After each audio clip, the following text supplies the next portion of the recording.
Bom, boa noite. Boa Boa noite. noite. Boa noite. Boa noite. Então, Boa noite. dando Boa continuidade, noite. dando continuidade à aula passada, que nós discutimos a questão da revisão bibliográfica, pesquisa bibliográfica, eu convidei aqui o colega Thales para falar um pouco sobre a experiência dele com a compilação, fichamento dos artigos que ele selecionou para a pesquisa dele, né? Então, a primeira metade da aula será isso, a segunda metade da aula será algo análogo, só que para patentes. E aí eu convidei o Hilton.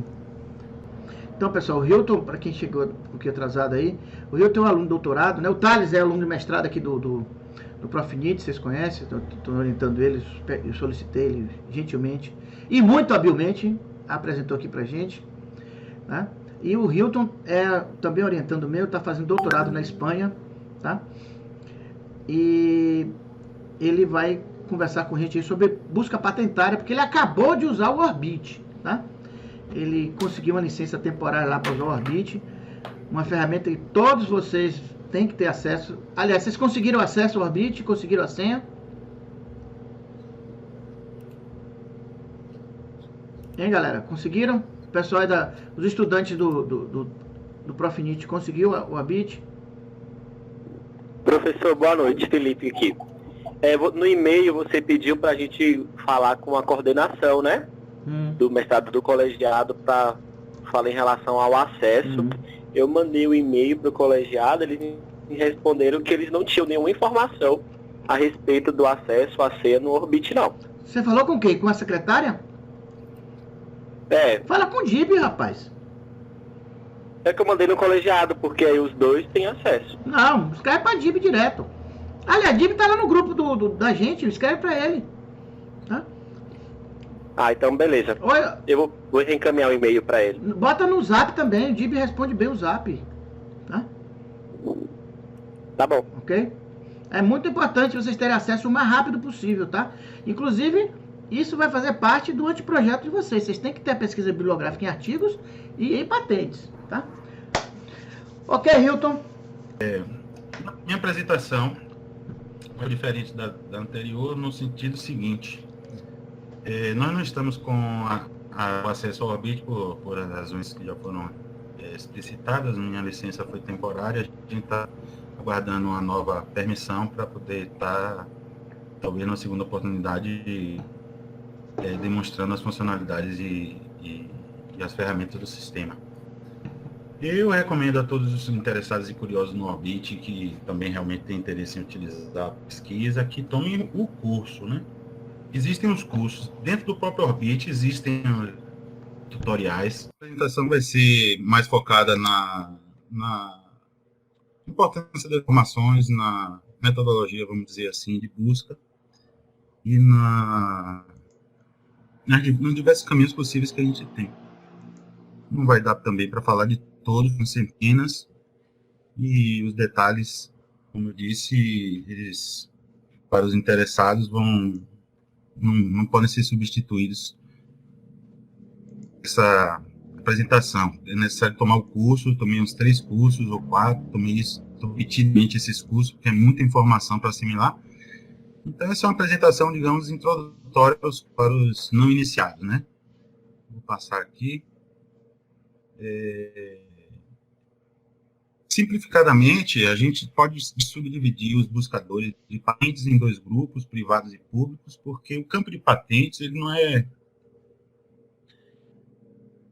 como o de artigos em journals, um campo exclusivo dos pesquisadores, né, dos acadêmicos. Ele é um campo de disputas econômicas, né? A própria natureza de ser da patente, ela é uma preservação de direitos intelectuais, né, de propriedade intelectual, mas esse intelectual não significa pesquisa universitária sobretudo, né? Sobretudo são empresas que estão fazendo investimento em pesquisa, a gente vai ver aí.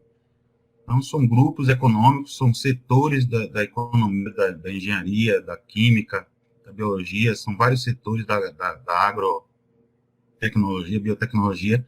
Particularmente aqui, eu estou fazendo pesquisa em biorrefinarias, em biotecnologias, em geração de bioprodutos. Então, os resultados aqui, vocês vão ver que são, no campo empresarial, muito interessantes, né?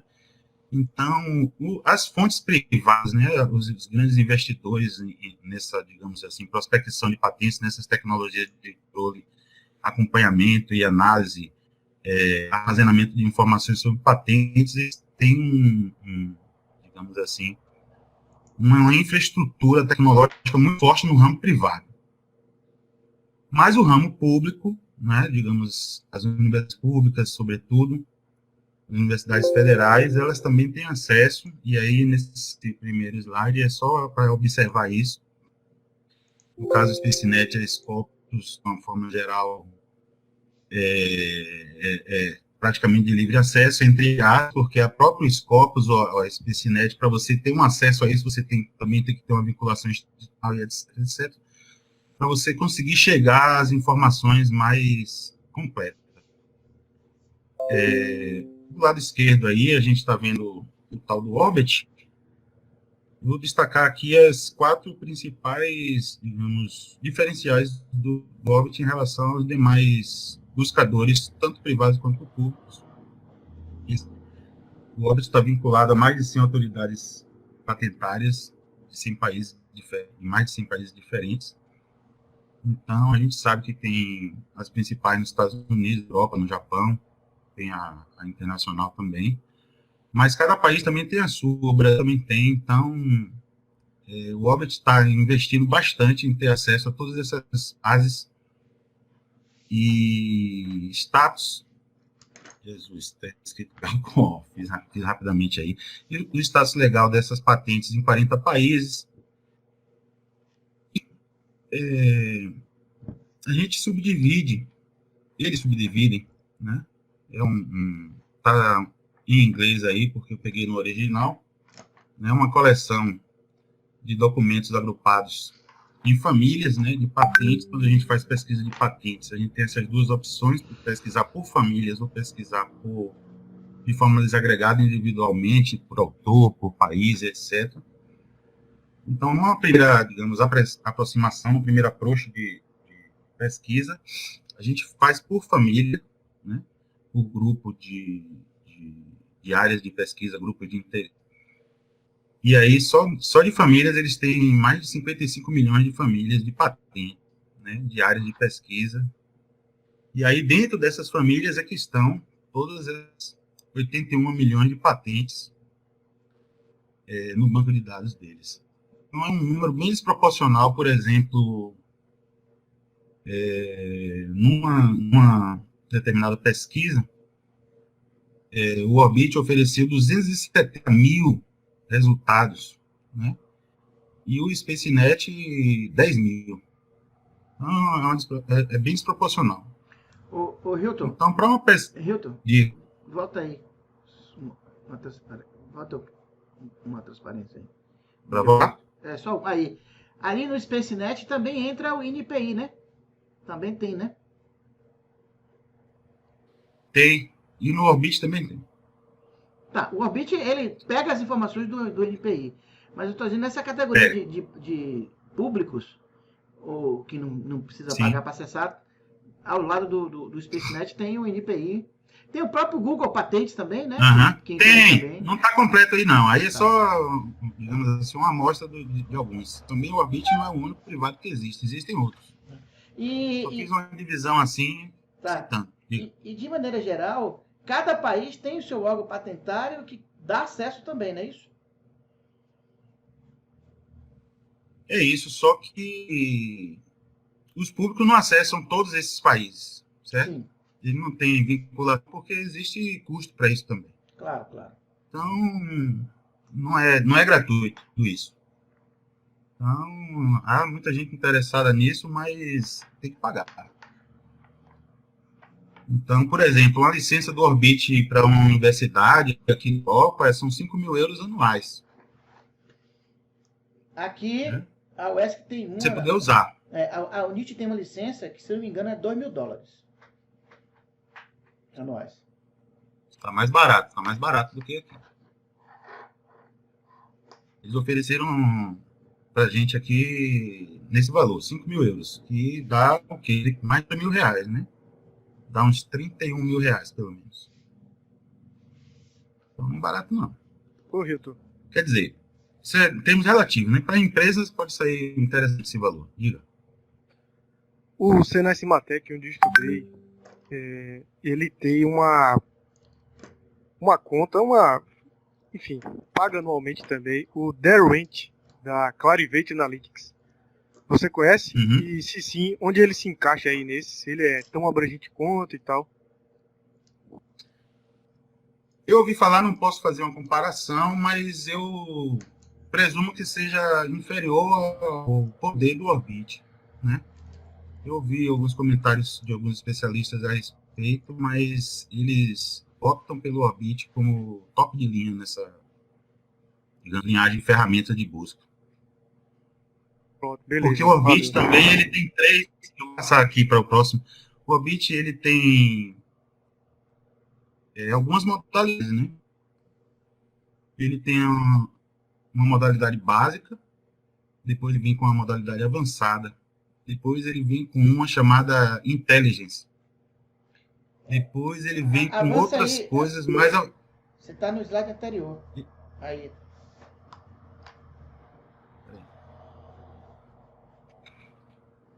É só um comentário.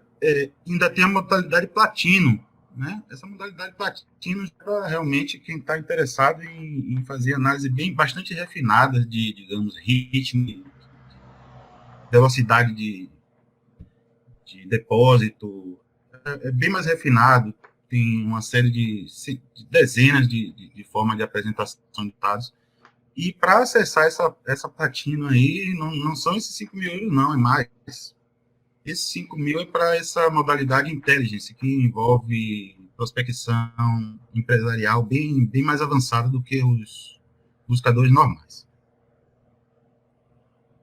Eu queria destacar nesse presente aí que existem algumas classificações paralelas, né?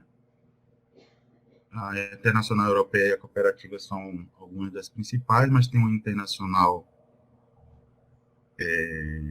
mundial, que a China, a Coreia e outros estão começando a usar também, já desde 2016, desculpa, 2016, e são critérios de busca também. Se alguma pesquisa é mais feita na Europa, você vai encontrar mais em determinada classificação, mas, no geral, se a gente está fazendo pesquisa acadêmica e quer fazer uma campa mundial, a gente vai ter que combinar essas classificações e tem como fazer isso no Orbit. E nos outros setores também. É só um comentário sobre, digamos, fontes e como é apresentada, digamos assim, não existe um código só, uma codificação só para as patentes. Ô Hilton, quando você fala essa classificação aí, você não está falando em palavras-chave, não. Você está falando aqueles códigos que... Não, são os... Então explica aí um pouquinho, explica aí Eu vou chegar lá, Tá. Okay. Ainda vou para frente, só estou dando uma introduçãozinha. Porque a patente é um número, né? É como um ISBN, é como outra... É um registro. Esse número de registro, ele tem todo uma lógica de letra, de número, que cada coisa tem seu significado.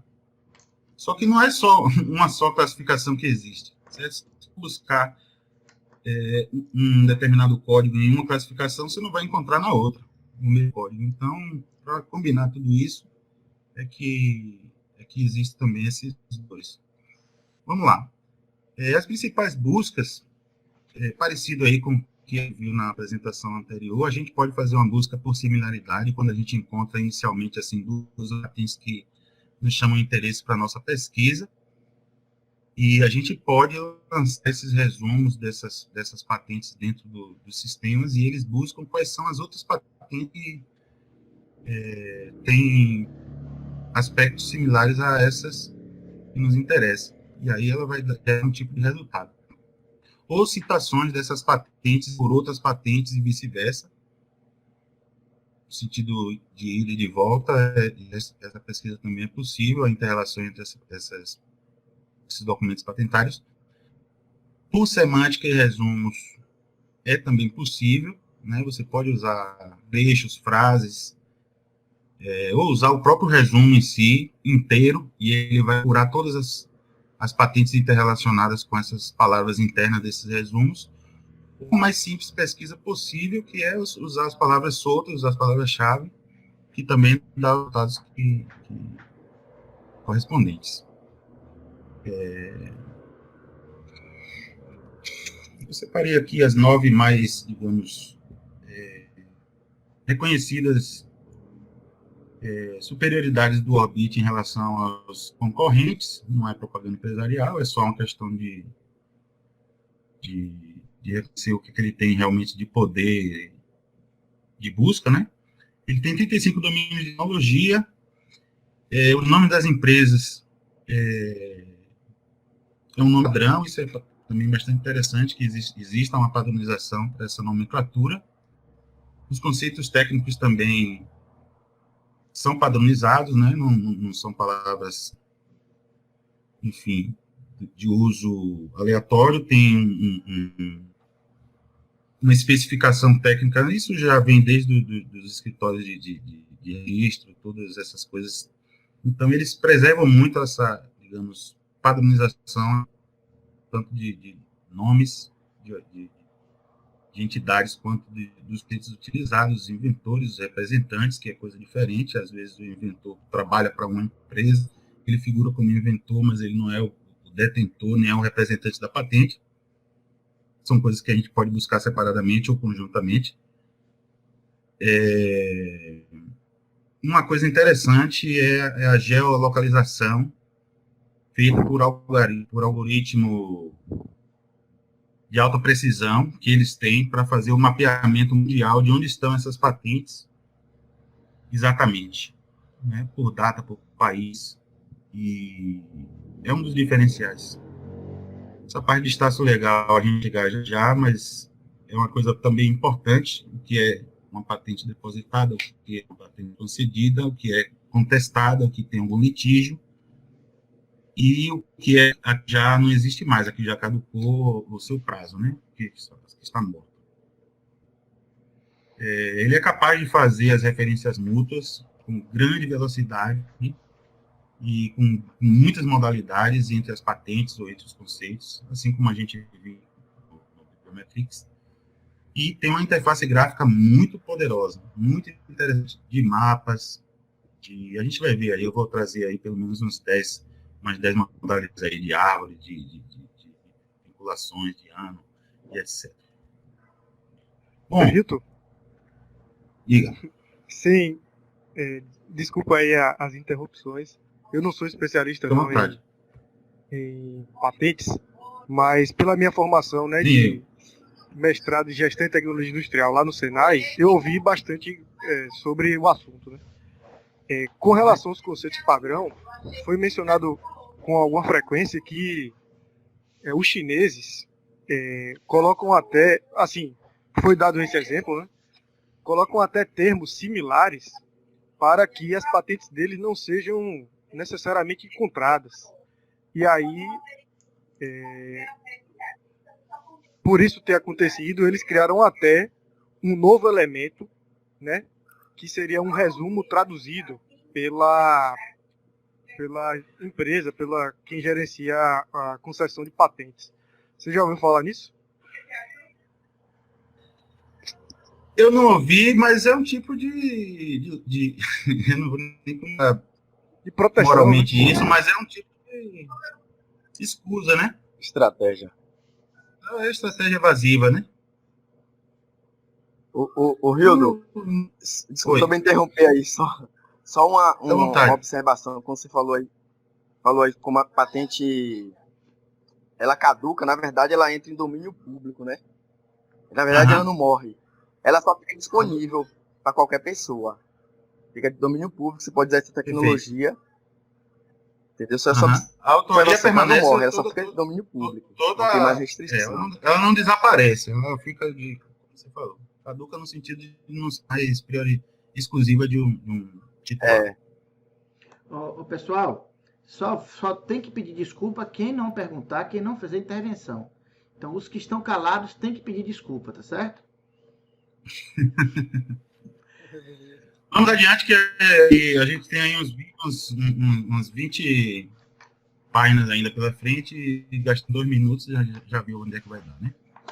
Bom, a gente fez um apanhado geral nessa, digamos, primeira parte da introdução, que resulta numa espécie de gráfico assim, que foi sugerido por um professor aí, o próprio representante da Orbit, onde se combinam, né, aspectos de titularidade com de invenção, classificação, citação e palavra-chave, e outras, que se for juntar aqui vai dar uma grande nuvem de coisas.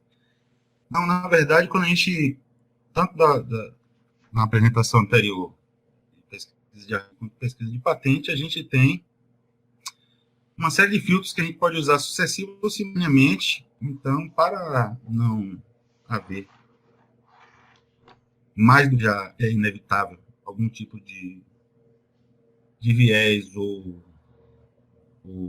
esquecimento ou falta de método, existe já, digamos assim, um padrão de trabalho etapa a etapa que é retroalimentado, né? A gente vai até determinado ponto, depois a gente tem que voltar para fazer refiltragem desses mesmos resultados e aí terá algo que é com o qual nós nos identifiquemos como mais robusto, mais bem filtrado, vamos dizer assim. Então, rapidamente aqui, se sugere que se disser que defina o escopo da busca, se defina as classificações, e aí, em vez de ir descendo solamente, apenas aí já sugere que se faça uma busca jugular, né?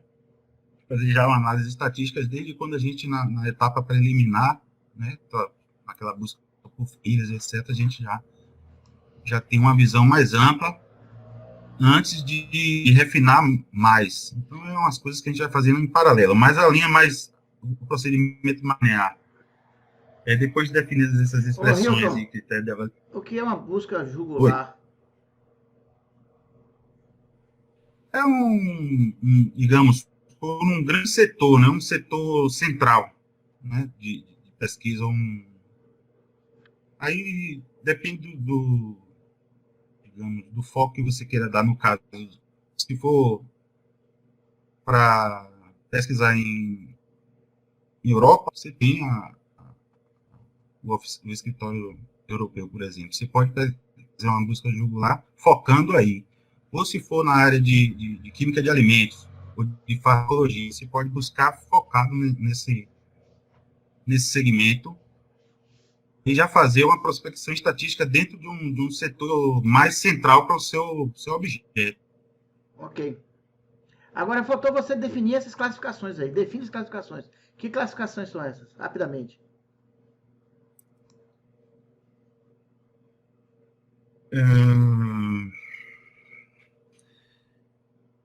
A gente já falou que tem mais de uma forma de classificar, né? A gente tem diversas áreas a buscar. A gente, se eu passar aqui adiante, eu posso mostrar, são 35 áreas diferentes, né? Não tem como a gente falar, não é coisa por orar. Se me permitir, eu passo adiante e volto. Claro, faça isso. Mas... Deixa eu ver aqui. Por exemplo, aqui, numa primeira prospecção, a gente vê, nessa pesquisa que eu fiz, que a área de falogia, as mais escuras são as mais intensas, né? Onde tem maior número de patentes. Embaixo tem um gráfico de densidade, né? Uma coletânea de densidade. E aí a gente define quais são essas áreas e essas classificações mais relevantes para a pesquisa que eu estou desenvolvendo. Ok. Vou voltar aqui. Então, não é simples, não vou tentar simplificar. Essa já é uma simplificação. São centenas de formas de fazer isso. Não existe só essa forma aí. Cada objeto, na verdade, exige sua própria, digamos, arte de de pesquisa. Às vezes as coisas ficam nos escampos, tem que refazer tudo, refazer mais de uma vez. Então, é um processo que exige um pouco de paciência, mas existe um roteiro padrão, que é esse aí, mas a gente pode também torná-lo mais complexo ou eliminar algumas dessas etapas. Buscar a classificação, buscar por texto, por referência ou por citações bibliográficas, e aí você vê que quando chega no final, você vai voltando de novo, né, para fazer assim, a análise da análise, uma reanálise. Para daí, depois, voltando para essa busca da classificação, sair por mudança de filtros, porque eu não estou com o programa aqui para poder fazer a demonstração dessas, digamos, ferramentazinhas, né? Como eu disse, é uma parte mais introdutória, porque a gente está sem acesso ao aplicativo, ao programa. Mas o resultado final, né, essa parte verde aí, que é justamente quando a gente já fez, digamos assim, a filtragem, digamos, das 1000 ou das 100 iniciais que a gente encontrou para as 10 ou 20, números aleatórios hipotéticos, ou até das 2 ou 3 mais relevantes, que você vai ter que fazer a dissecação e a busca do texto integral, o resumo, tem que fazer, às vezes, uma tradução, nem sempre está em inglês, né? Então, é isso. Na hora de fazer a busca, você pode escolher encontrar apenas em inglês, pode encontrar em inglês e outros idiomas, pode encontrar em francês, em espanhol e etc, etc. Você vai referir por aí, vai abrangendo. E também eles lhe permitem acessar as versões traduzidas desses documentos. Essas buscas não são, assim, digamos, apenas intuitivas, elas se valem de códigos e codificações. Não vou entrar nessa parte, é só uma, digamos, pequena amostra de alguns tipos de código que se usa nas chamadas linhas de codificação para fazer as buscas. Não só o Orbit utiliza esse tipo de procedimento, e é um pouco menos, digamos, estilo programação do que a apresentação anterior foi demonstrado, mas, de qualquer forma, a gente vai ver que atinge um certo grau de complexidade de codificação que precisa ser dominado. Então, vamos para frente. Vou dar um exemplo aqui. Isso é um exemplo de uma pesquisa que eu fiz. Patentes e famílias de patentes associadas com as rotas tecnológicas de ação do policosanol no mundo e nos países ibero-americanos. Então, eu subdividi em 2 colunas aí, todos os países, e à direita, os países ibero-americanos. A linha de comando são diferentes as 2 linhas de comando. Na linha da direita, no finalzinho, na última linha aqui, você pode perceber algumas siglas: Espanha, PT, Portugal, BR, Brasil, CU, Cuba, Colômbia, MX, México, SCL, Chile. Então, se vale também de comandos booleanos, mas existem uma série de outros. Existem, como também no Scopus e em outros buscadores, uma série de digamos,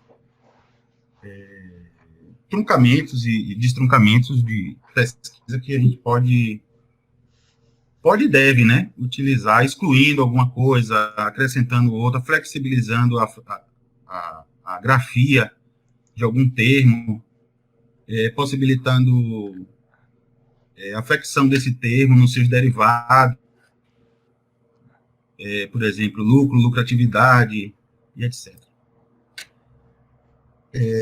Embaixo aí, só para comentar, está especificado, né, no meu texto que eu estou redigindo, o artigo, quais foram os filtros utilizados para atingir esses resultados que estão aí computados em quantidade de famílias, em quantidade de patentes. À direita aí está quantificado por todos os anos, desde a origem do primeiro depósito, e também o foco de nosso trabalho, as patentes ou família de patentes que existem nos últimos 5 anos, a partir de 2016, né? Depois de 2015. Isso é só para exemplificar uma linha de outra forma de escrever, uma outra codificação um pouco semelhante, mas não é igual, não funciona da mesma maneira. E isso foi para fazer pesquisa de patentes pelo Scopus, que, como a gente viu, ele está um pouco restrito os principais escritórios de patentes, que são americano, japonês, europeu e o cooperativo internacional. Mas também com resultados bastante interessantes. Se isso é relativo, né? Se o interesse da pesquisa não é fazer uma pesquisa extremamente exaustiva, essa plataforma tem uma utilidade que deve ser considerada. Por quê? Porque são as principais fontes, né, de depósito de patentes americana, japonesa, europeia e internacional. O que está fora daí não é o central, em termos mas pode ser também muito importante. Então, é por isso que a gente, quando a gente tem necessidade de fazer uma pesquisa rigorosa e extensiva, o escopo já não é suficiente, não dá conta, certo? É uma coisa de ordem de grandeza bem diferente. Bom, agora eu vou entrar em algumas modalidades de apresentação do Orbit, né, de apresentação de resultados, depois que a gente faz aquelas codificações, aquelas linhas de código. Hilton, vamos. Por exemplo, nessa sua pesquisa aí, quando você usou Europa, Estados Unidos, esses principais países, Cuba não foi rastreada, não é isso? Uhum. Aí você teve que recorrer ao Orbit, porque o SpaceNet não rastreou Cuba. Olha, para ser sincero, foi o contrário. E eu acho que eu devo ter cometido algum erro na busca, porque não é possível. Então, estou esperando a licença, novamente, para poder refazer essa avaliação, porque em buscadores mais fracos do que o Orbit eu encontrei bastante eminência, inclusive, das pesquisas que são realmente proeminentes. Pelo CINIC, por exemplo, que é o Centro Nacional de Investigações Científicas de La Havana. E no Orbit eu não consegui, nas primeiras rodadas, identificar. Mas estou esperando a licença para poder retificar os filtros que eu utilizei, as linhas de código que eu utilizei. E a China está dentro dessa cooperativa internacional? Tá. A China aparece sempre. Ok. Daqui a pouco a gente vai ver ela por aqui. Podemos seguir? Sim. Bom, então, esse é um tipo de gráfico dos chamados atores-chave, né? De depósito de patentes. Para esse caso aí, para a gente lembrar, citação de policosanol. Policosanol é um tipo de substância com diversas funções, mas a principal é o combate ao hipercolesterol. Então, empresas de alimentação sempre estão envolvidas nisso, empresas farmacêuticas. E a quarta aqui já é uma chinesa, você pode ver aqui, ó. Instituto de Pesquisas de Insetos Chineses. O que acontece? O policosanol pode ser extraído de cera de abelha, de cera de casca de cana, só para exemplificar assim, porque que às vezes a gente vai encontrar setores de animais e vegetais, né, dentro dessa prospecção. Bom, você pode naturalmente aqui modificar os filtros para você ter os 15 primeiros você pode modificar para ter por país, né? Você pode botar os 100 primeiros, isso é bastante... Não duvidem que você pode apresentar essa informação aí de umas, não sei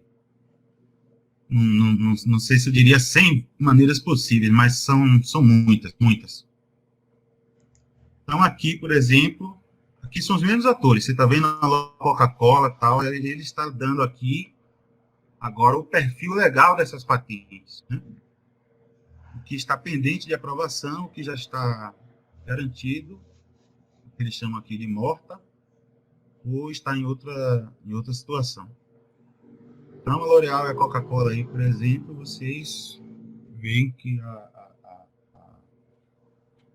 a L'Oréal tem poucos pedidos que ainda não foram aprovados, a Coca-Cola tem mais pedidos, né, que ainda estão pendentes de aprovação, e assim a gente vai. E se a gente não está com o programa aqui, mas se a gente clicar aqui em um desses itens, ele aparece todas as patentes que estão pendentes e você pode acessar cada uma delas. Ou as que foram concedidas, ou as que sofreram algum tipo de litígio. Então, qualquer situação dessa, se a gente clicar, ele vem com toda a informação imediatamente para você. Tendência de investimento. A oscilação, né, do volume de depósito de patentes na série histórica. Para esse tipo de pesquisa que eu fiz, não estou falando da pesquisa em geral sobre policosanol, aí já é uma pesquisa específica de um determinado tipo de rota tecnológica empregada para a obtenção do bioproduto. Não, se for feito um outro filtro, o ano inicial é diferente e assim vai. Todos os dados vão ser diferentes. E, mais uma vez aqui, clicando em alguma barra desse histograma aqui, ele vai lhe indicar todas as patentes que estão involucradas aí dentro de cada um desses anos. De uma forma bastante automática. E aqui a evolução no tempo e por volume, e por o cruzamento das três informações, né? Ano, empresa, tempo e volume de depósitos. Então, como o David comentou em relação aos autores, a gente vê que algumas dessas empresas, elas fizeram algumas contribuições, mas não continuaram fazendo pesquisas, né? Essas 2 ou 3 primeiras aí, elas têm uma trajetória mais consistente, a quarta, de estar sucessivamente fazendo aportes de patentes em determinado volume significativo que aparece entre os 15 mais relevantes atores. Ô, Hildo, volta o gráfico aí, por favor. Só um adendo aí. Com relação a esse gráfico aí, pode ser analisado o seguinte também, porque a patente tem duração de 20 anos. Então, você observa aqui, tem uma empresa aqui em 2004, ela tem um bom volume, um grande volume de patentes, e ela parou de submeter os depósitos, né? Ou seja, mas ela tem, se sendo aprovada, ela ficou aí com 20 anos para frente aí dessas patentes aprovadas. Ou seja, validadas, né? Até cair em domínio público. E eu queria tirar uma dúvida com você em relação ao seu trabalho, porque você só utilizou 5 anos, não os 20. Na análise.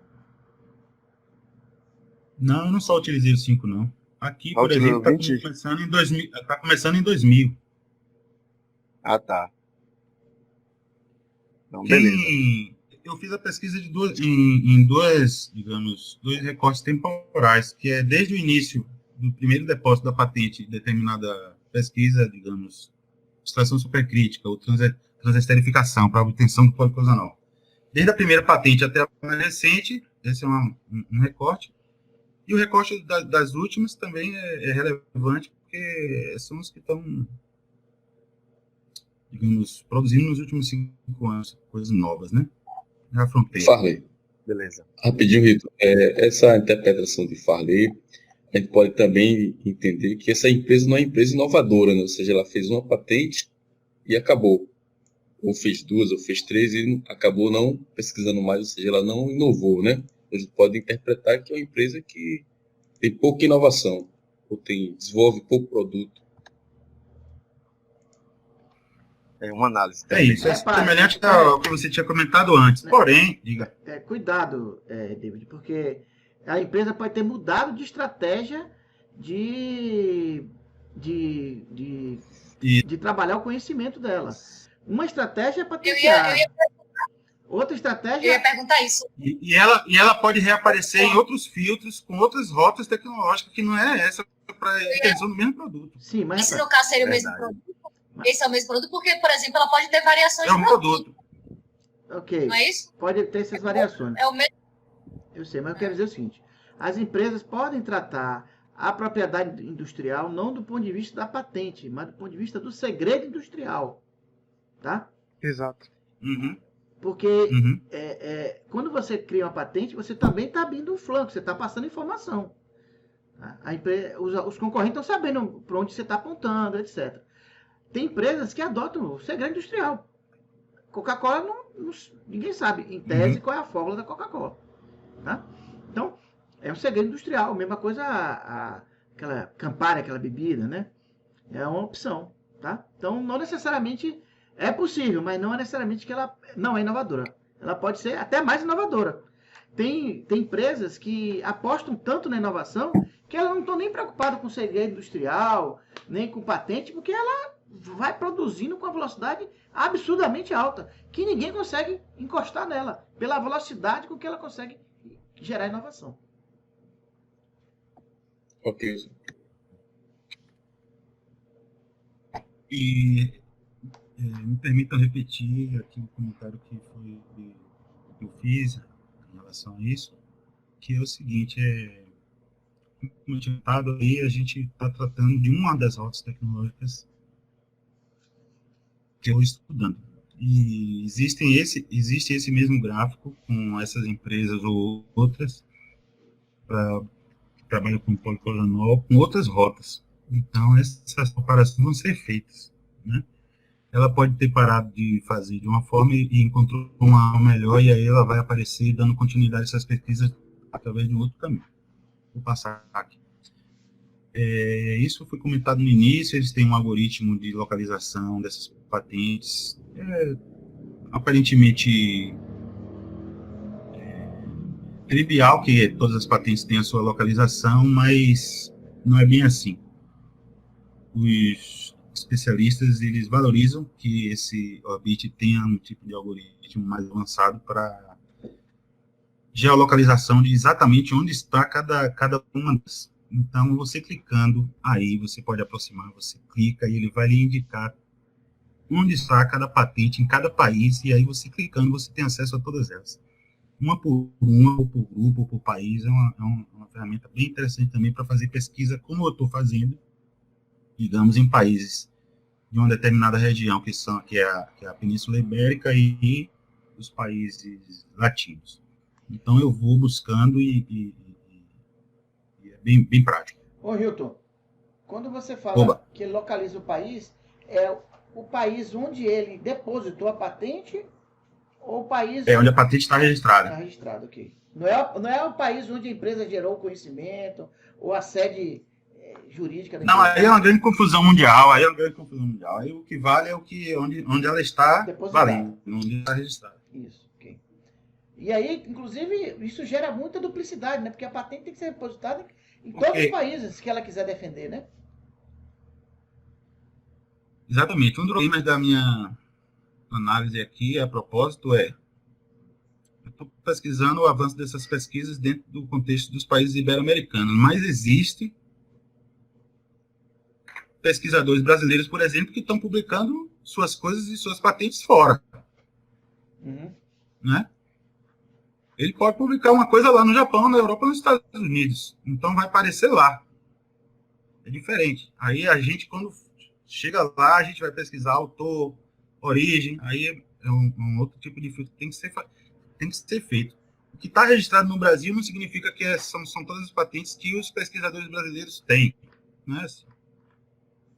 É diferente. Por exemplo, Cuba tem patentes registradas, a maior parte delas sobre policosanol fora de Cuba. Então, se eu clicar em Cuba para saber o que tem lá, vai ser uma coisa diferente do que inicialmente se pensa. Vamos para frente. Isso a gente já tinha comentado, né? As classificações possíveis e as áreas de tecnologia onde incidem mais os depósitos para esse tipo de, no caso, para cada tipo de pesquisa que a gente faz de família de patentes, vai estar focado em alguns desses 35 grupos que estão disponíveis aí. Uma exibição interessante é esse cruzamento de empresas, áreas, né? Porque no anterior a gente não vê as empresas, a gente só vê as áreas, mas a densidade de depósito por área. E aqui a gente vê a densidade de depósito por área e também pelos principais atores, né? Pesquisadores, depositantes. Então, já dá uma visão bem mais individualizada, além de setorializada. Dá para a gente ver aí. Diga. O comentário do professor da localização de onde essa patente foi depositada, pegando o exemplo aqui do Derwent, aí provavelmente, eu posso assumir que nessa ferramenta também deve ter, ele diz onde está o depositante, né? Então, por exemplo, eu abri aqui a planilha que eu baixei na pesquisa que eu fiz e ele me disse o endereço dos depositantes. Então dá para saber a origem, né? Fantasticamente, eles oferecem em um número impressionante de casos o texto completo, né, com as informações completas, e a gente tem muita informação, os desenhos, né, os links, e quando a gente gera esses arquivos, que pode ser gerado em Excel ou PDF, esses links ele pode ser acessado por pessoas que não têm a senha de acesso ao Orbit, ou seja, depois que a gente esses documentos exporta, né, nessas modalidades, esse link de acesso ele fica válido mesmo para, enfim, como eu disse, para pessoas que não têm conta no Orbit. Então, eles fazem toda uma restrição, mas depois eles realmente dão uma oportunidade. Eu gerei, por exemplo, arquivo, sabe, com 12 mil páginas. Então, cada página dessa tem vários links. Então, isso aí é um trabalho danado para depois, né? Mas aí eu tive que ir refinando, mas eu quis logo salvar esse arquivo, porque eu sabia que a minha ia expirar e eu ia ter que ficar um pouco no aguardo de uma nova licença. Mas aí eu já tinha todos esses links, porque aí eu vou clicando e eu vou acessando, entendeu? Mesmo sem a licença. Vamos para frente. Ô Hilton, volta por favor aí. Volta aí. Diga. Esse gráfico aí, bem interessante, que mostra onde estão concentradas as patentes, né? Agora, fazendo uma analogia, é interessante também que vocês, nas revisões bibliográficas que vocês fazem de artigos, gerem um mapa desse tipo, tá? Eu não sei se o Bibliometrix tem ou outras ferramentas de busca bibliográfica tem, que é justamente um mapa assim, onde você tenha numa linha, nas linhas, o tema, o assunto, palavra-chave, e na vertical, ou vice-versa, você tenha o autor, tá? Ou, desculpe, o artigo, tá? Aí você vai ter artigo tal, e você vai ter os temas, as palavras-chave que ele visita. E aí uma série de artigos e as palavras-chave que ele visita. Isso aí a gente vai ter uma ideia de quem, ou de que assunto, ou de que tema estão mais ou menos visitados, estudados, tá? Então, é importante, é interessante que vocês façam um mapa desse tipo. Se tiver uma ferramenta que automatize, tudo bem. Se não tiver, depois que refinar bastante e você descobrir os seus principais artigos, façam esse mapa dos principais, dos 10, 12 artigos, 20 artigos mais importantes, e na horizontal, os temas, as palavras-chave, e vão ticando, e vão contando, 1, 2, 3, aqui tem 5, aqui tem 10. Se possível, fazer mapa desse tipo aí. Então, com essa matriz aí, rapaz, é uma riqueza muito grande, porque vocês podem descobrir onde estão as lacunas técnico-científicas, tá? E aí, essas lacunas técnico-científicas são os pontos em que você deve olhar de maneira especial, porque na hora de você publicar um tema, um artigo, onde tem muita gente já visitando, estudando, é mais difícil, tá? É mais difícil por quê? Porque o que a ciência quer, o que a humanidade precisa é de novos temas, novas ideias, né? Visitar, fazer mais do mesmo não é pesquisa, né? Aí tem outras setores que fazem, as empresas fazem muito isso, ou a gente mesmo pode fazer nas consultorias e tudo, mas pesquisa é o novo. O novo é essas áreas em branco aí. Beleza, vamos? Continue. Mais uma vez, é possível fazer uma série de apresentações diferentes dessa qualidade de informação, que são os inventores-chave, né? Aí são os inventores, né? A gente pode fazer a pesquisa por representantes, pode fazer a filtragem não só pelos primeiros, mas pelos primeiros 50, os primeiros 40, os primeiros... Enfim. Porque, às vezes, digamos, aqui pode não ter aparecido nenhuma pessoa dos países ibero-americanos ainda, porque estão abaixo de 6 o número de seus depósitos. Para essa rota específica de extração policosanol que eu estou filtrando. Então, me interessa afinar mais um pouco e alongar mais essa tabela, ou fazer uma outra filtragem separada só para isso.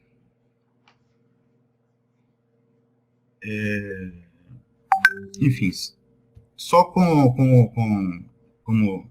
feito na apresentação anterior, que a gente pode, digamos assim, fazer as simulações aqui e ver as nossas opções são muitas. Ô, Hilton, volte aí. Aqui... Só um minutinho. Esses dois primeiros não são a mesma pessoa, não?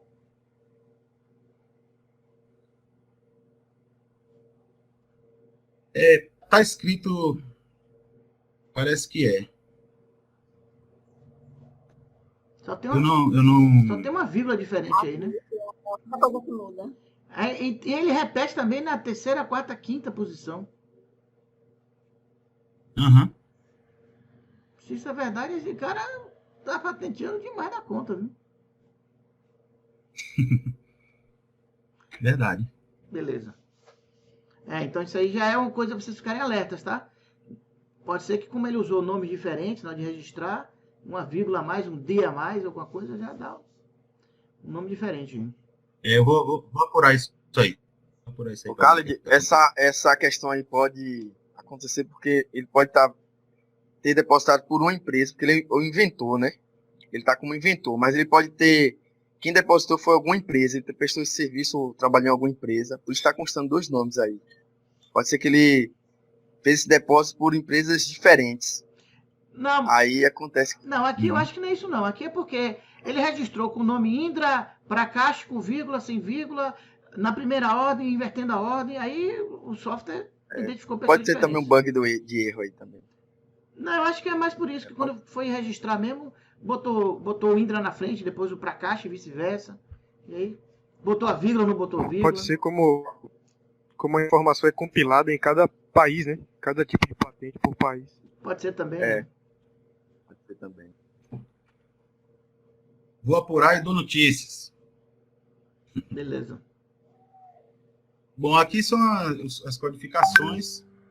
Para essas, estamos todos falando das mesmas coisas, né? Desde o início. Então, se aí já dentro da etapa de filtragem patentária propriamente dita, a gente vai ter que entrar na sua codificação em número e ver quais são as suas ramificações. Né? E aí ele lhe dá também isso.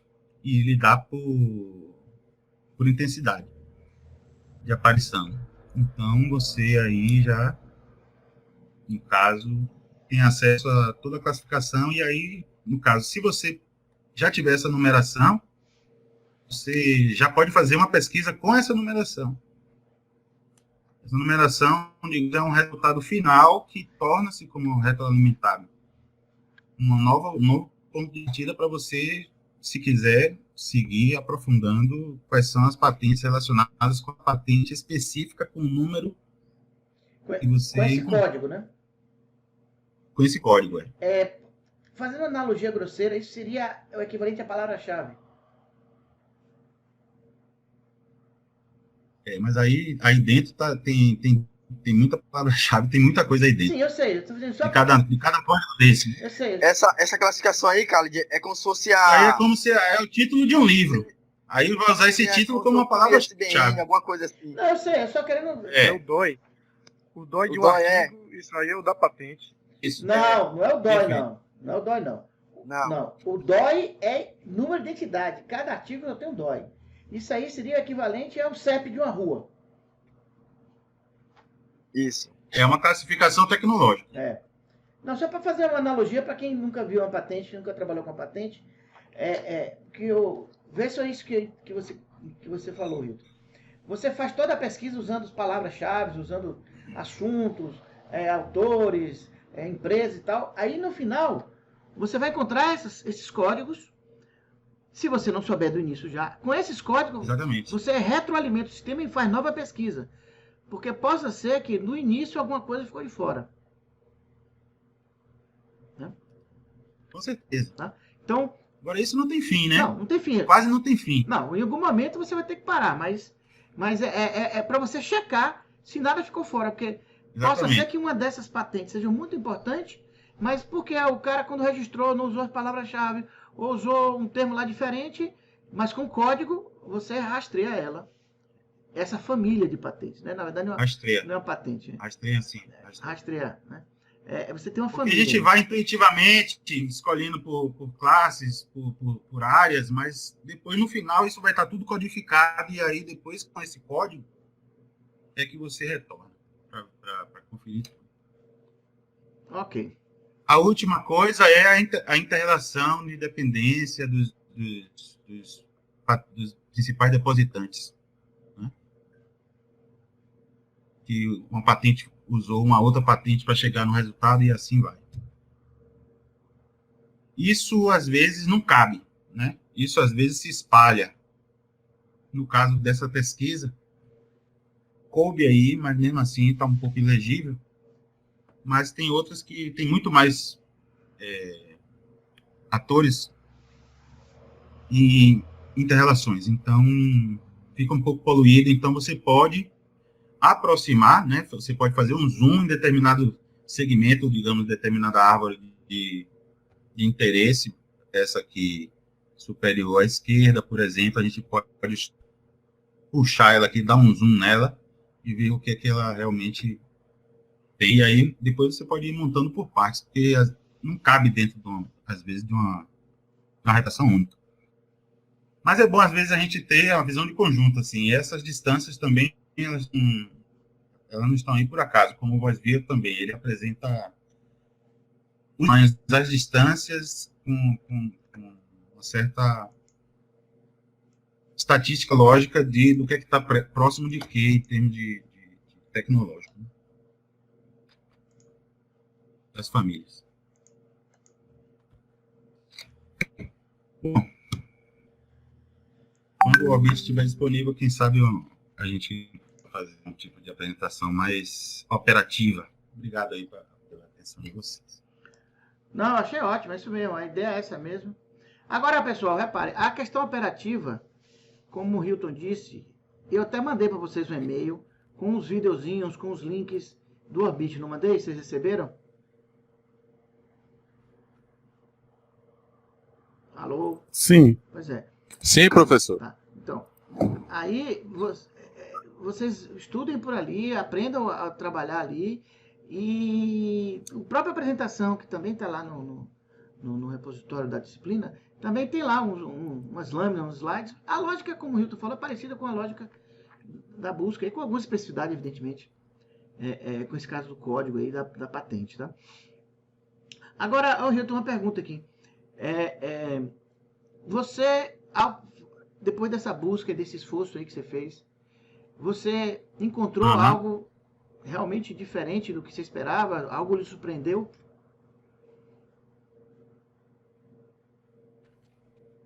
Algo diferente de esperar?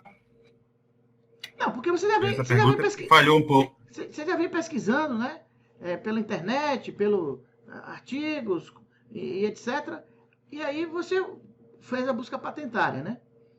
Aí a pergunta é, teve algo que surpreendeu você nessa busca aí?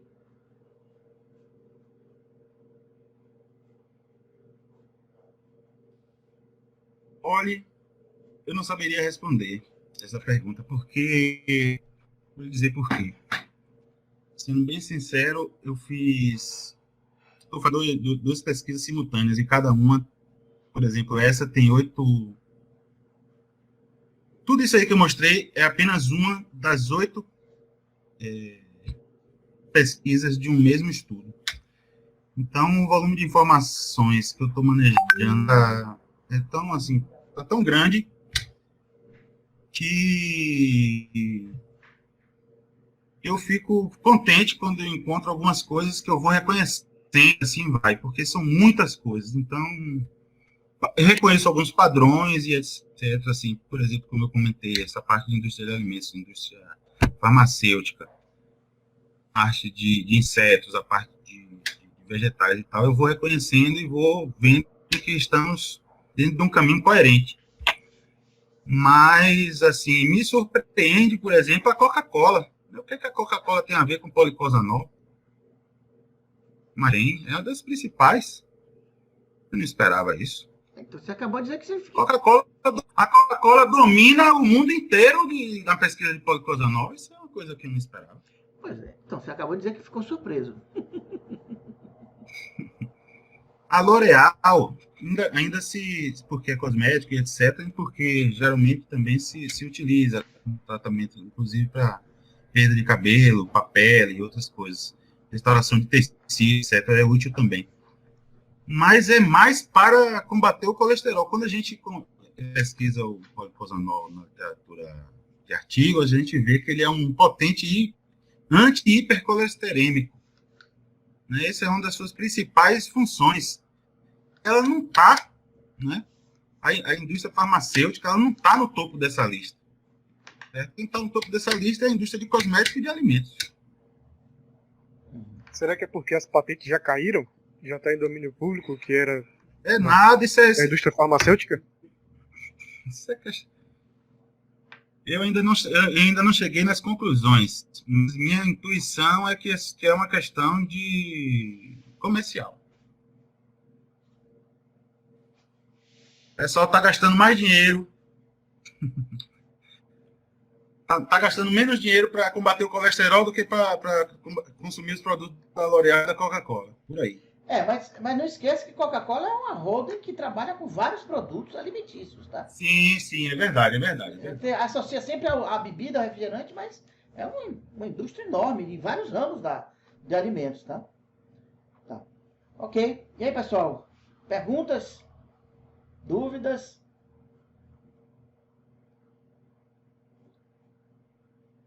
E aí...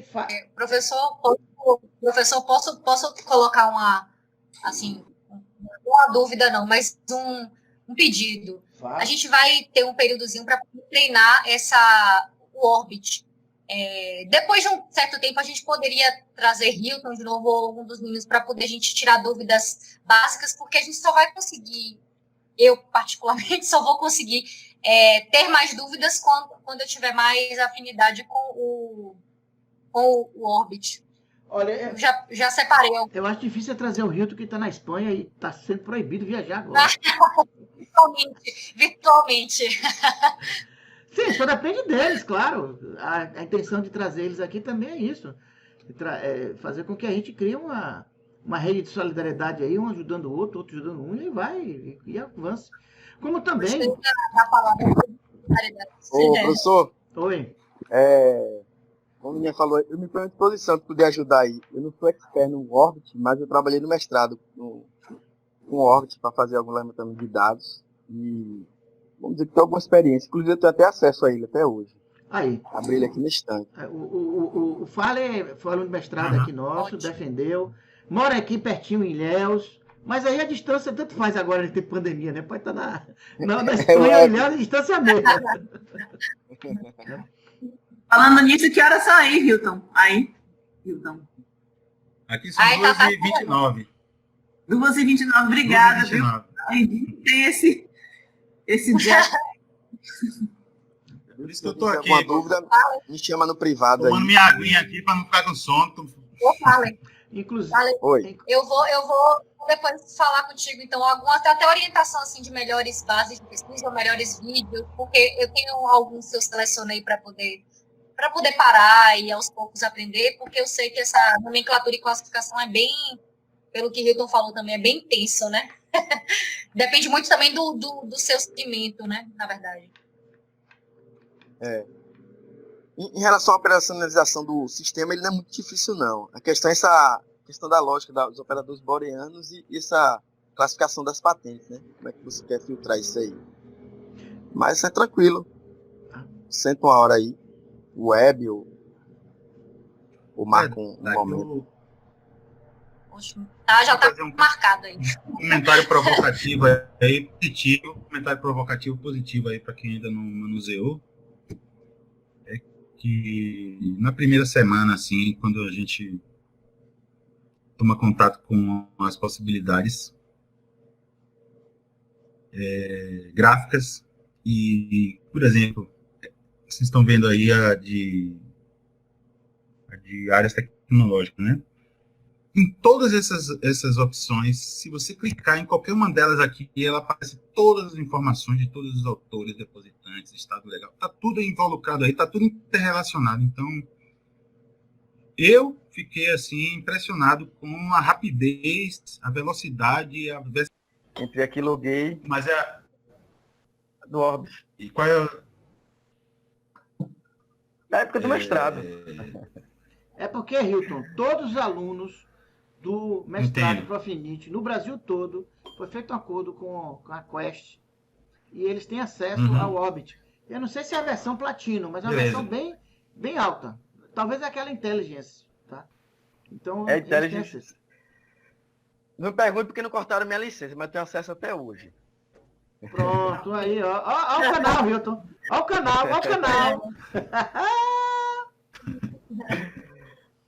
Entrei de teste aqui, eu já loguei aqui, eu abri o Orbit aqui para mexer algumas coisas aqui.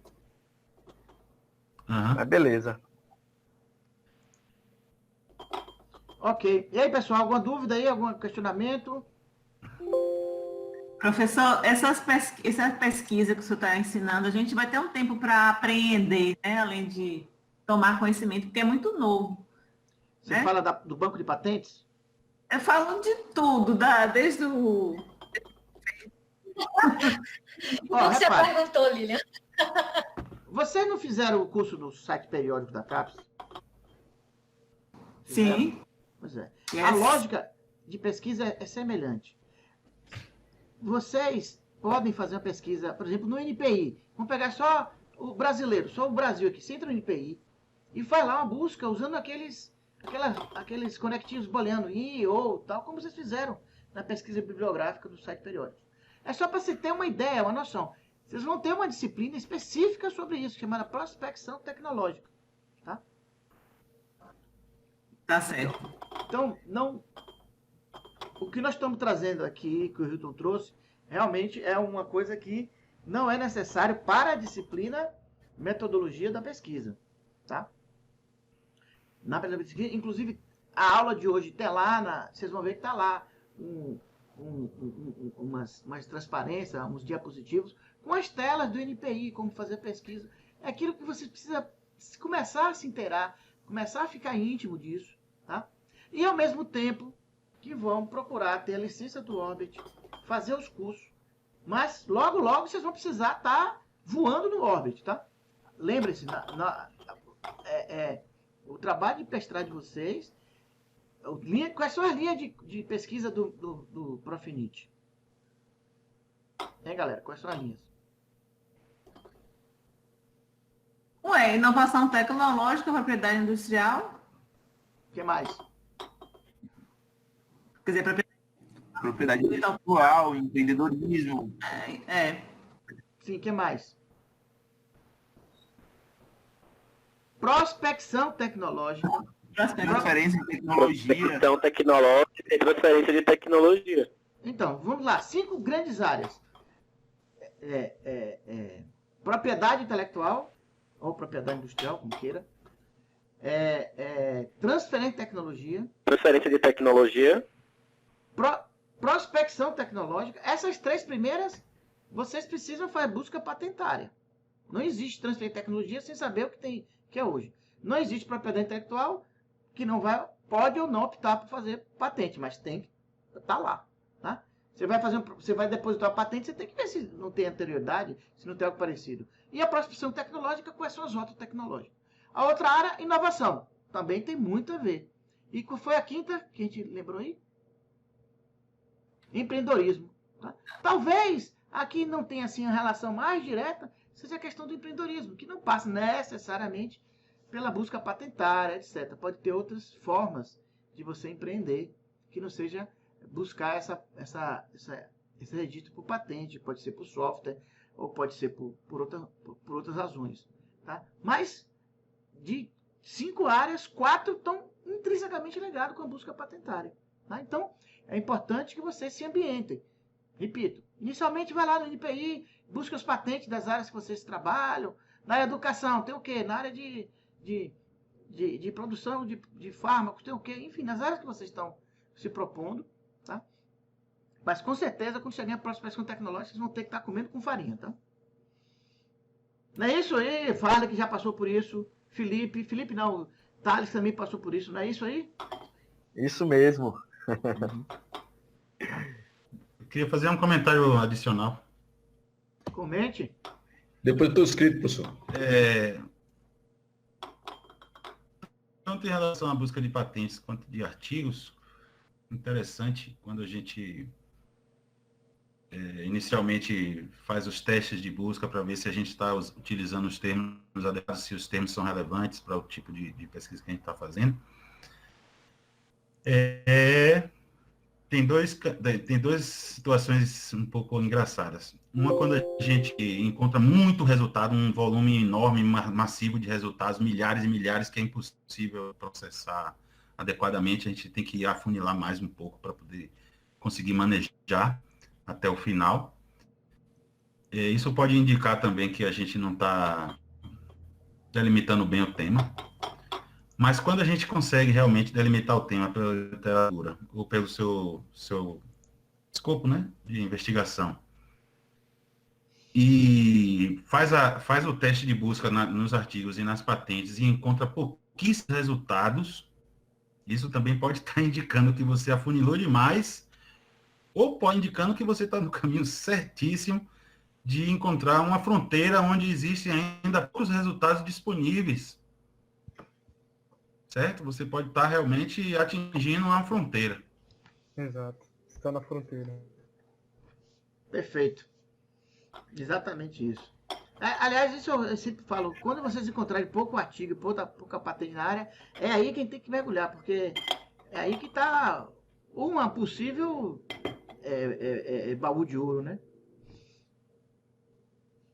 Fala, David. Professor, não só queria...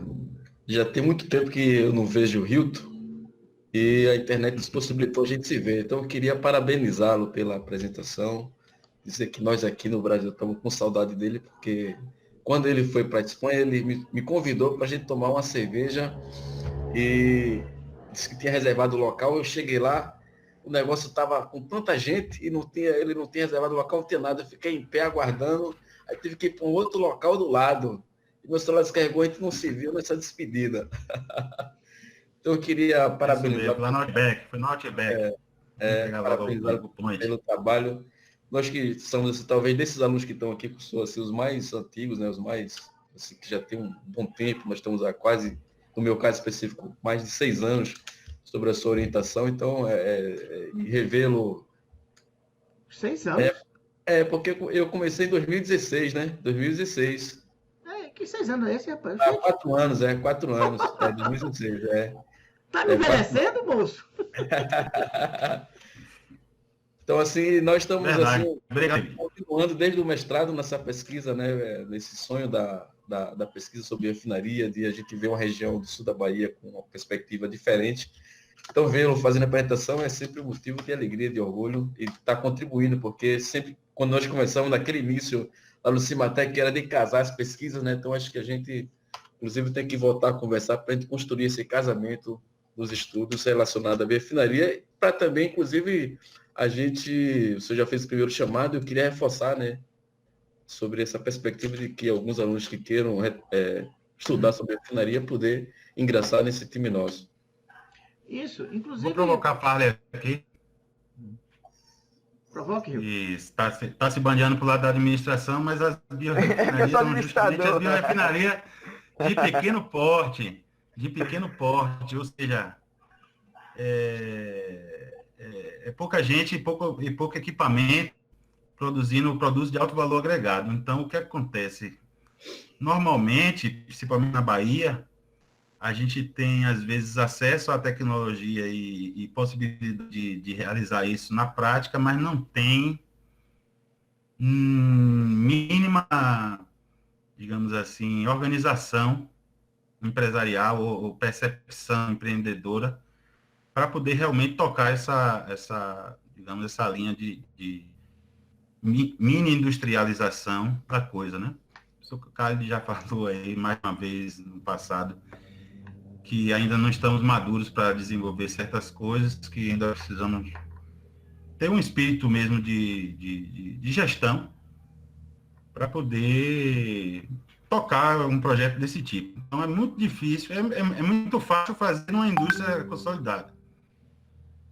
Mas numa pequena indústria que ainda não tem os atores preparados para pensar de forma de desenvolvimento mesmo, de pesquisa e desenvolvimento, e também de produção controlada, de controle de qualidade, a parte metrológica e tudo mais, aí exige um tipo de inteligência administrativa que eu mesmo não tenho.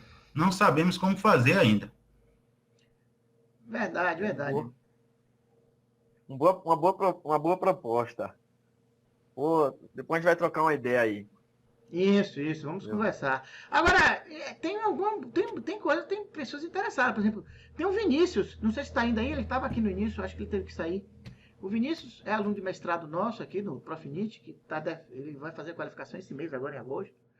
Ele fez um trabalho interessante na área de biorefinarias, né, que foi transferir tecnologia para o assentamento Terra Vista de um destilador de baixo custo, né.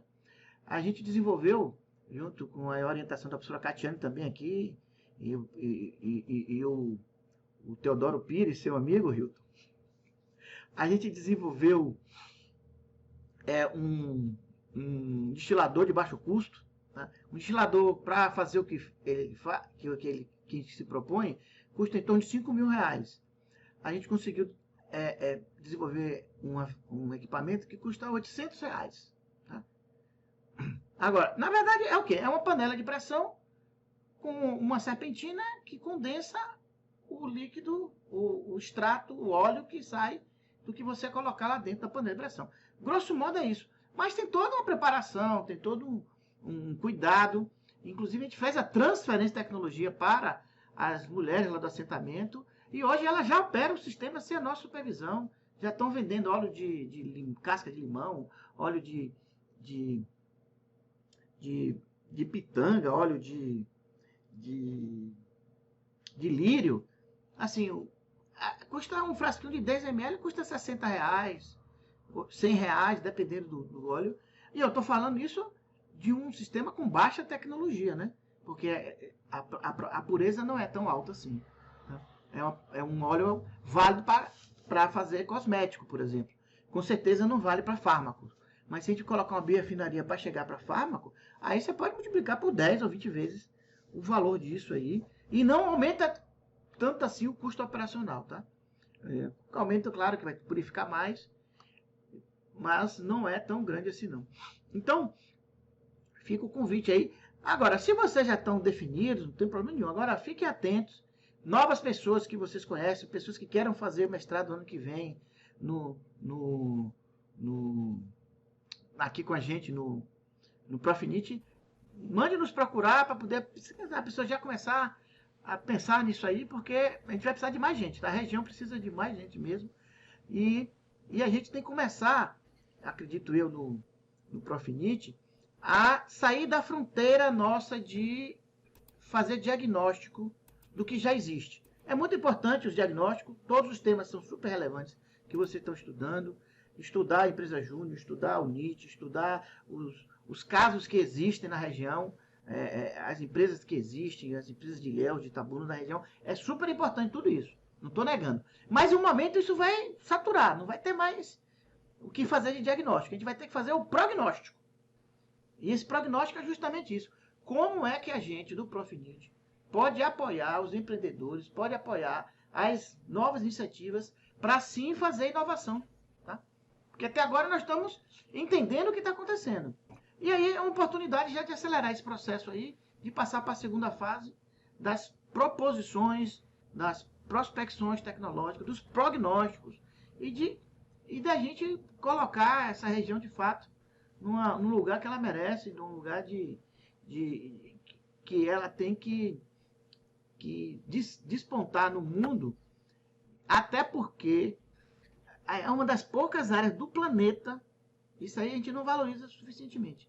A região cacaueira é uma das poucas áreas do planeta que conseguiu unir com um relativo sucesso produção econômica e preservação das matas, né? São poucos lugares no mundo que conseguiu esse nível de integração positiva, apesar de que nos últimos anos está havendo uma certa degradação, mas acredito eu que a gente vai reverter esse processo. E as biorefinarias é um caminho para isso, tá? Existem. O chocolate tem que existir, não estou negando nada disso, mas por que não extrair do chocolate aquele princípio ativo da... como é que chama aquele princípio ativo que é bom para o coração? Os flavonoides, né? A biorefinaria pode tratar disso. Tá? E aí tem várias rotas tecnológicas. Qual rota é escolhida? É um trabalho típico aqui do que você... Professor, Heloísa aqui. Oi, Heloísa. Deixa eu falar, eu tenho interesse em trabalhar nessa área porque eu já estou querendo trabalhar na área de prospecção tecnológica, mas mais na área da celulose, né? Uhum. Mas vendo que já tem essa linha de pesquisa, eu posso adaptar o meu tema e a gente trabalhar junto. Seria, Ave Maria, seria muito bem-vinda. Certo, pessoal? Então, mais alguma coisa aí? Algum comentário? Alguma sugestão? Alguma crítica? Gostaram? Foi bom? Muito bom. Foi ótimo, muito bom. Ótimo. Beleza. Boa noite. Muito bom, professor. Muito bom mesmo, velho. Obrigado, amigo. Boa noite. Ok. Obrigada, Valeu, gente. Boa noite. Valeu, gente. Até mais fácil. Até mais professor. Valeu. Até mais professor Diego. Aí. Obrigado, até logo a todos. Parabéns aí pela apresentação. Boa noite. Olá, Diego. Boa noite. Então, por fim, gostaria de agradecer a presença de todos, especialmente ao Hilton pela apresentação, uma brilhante apresentação, muito instrutiva, um bom debate, e estamos construindo junto conhecimento. Obrigado, Hilton, pela sua atenção, pela sua colaboração aí, vai ser muito útil aqui para nós. Muito obrigado.